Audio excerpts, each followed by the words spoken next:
सुबह की हल्की धूप थी। एक बड़ी नदी शहर के बीच से बह रही थी। नदी के एक किनारे लोग फूल, दिए और अगरबत्ती चढ़ा रहे थे। हाथ जोड़कर पूजा कर रहे थे, जैसे नदी उनकी मां हो। लेकिन उसी नदी के दूसरे किनारे कुछ लोग प्लास्टिक, गंदा पानी और कचरा उसी नदी में फेंक रहे थे। नदी कुछ नहीं बोली, वह बस बहती रही। लेकिन उसका पानी धीरे धीरे गहरा और भारी होने लगा। ऊंची पहाड़ी पर खड़े वो चेहरे। दूर एक ऊंची पहाड़ी पर पप्पी, बिल्ली, शेर, भालू और कई जानवर इंसानों को यह सब करते हुए देख रहे थे। सब जानवर हंसते हुए बोले, कमाल है इंसान, पूजा भी और गंदगी भी। मजाक उड़ रहा था, लेकिन पप्पी चुप खड़ा था।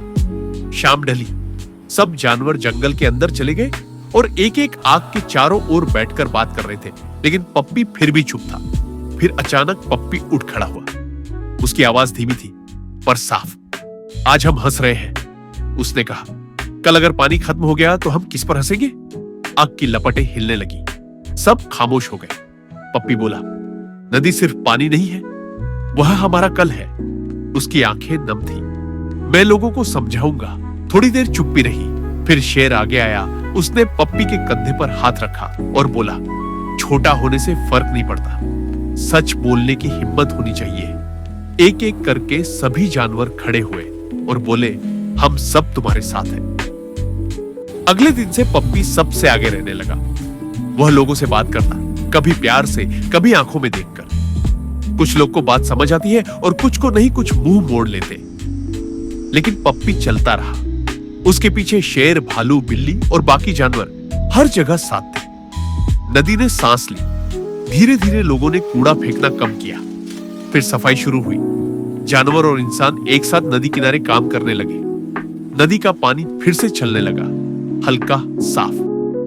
एक नई सुबह कुछ समय बाद सूरज फिर उगा। नदी चमक रही थी, मछलियां तैर रही थी, लोग मुस्कुरा रहे थे। पप्पी नदी के किनारे बैठा था। पानी उसके पैरों को छू रहा था। शेर पप्पी के पास आया और बोला, आज नदी जिंदा है, उसने कहा। पप्पी ने जवाब दिया, जल ही जीवन है, इसके बिना न जंगल सांस लेता है, न पशु बोल पाते हैं और न ही मनुष्य इंसान रह पाता है। The river must survive. Only then will tomorrow survive. Please subscribe.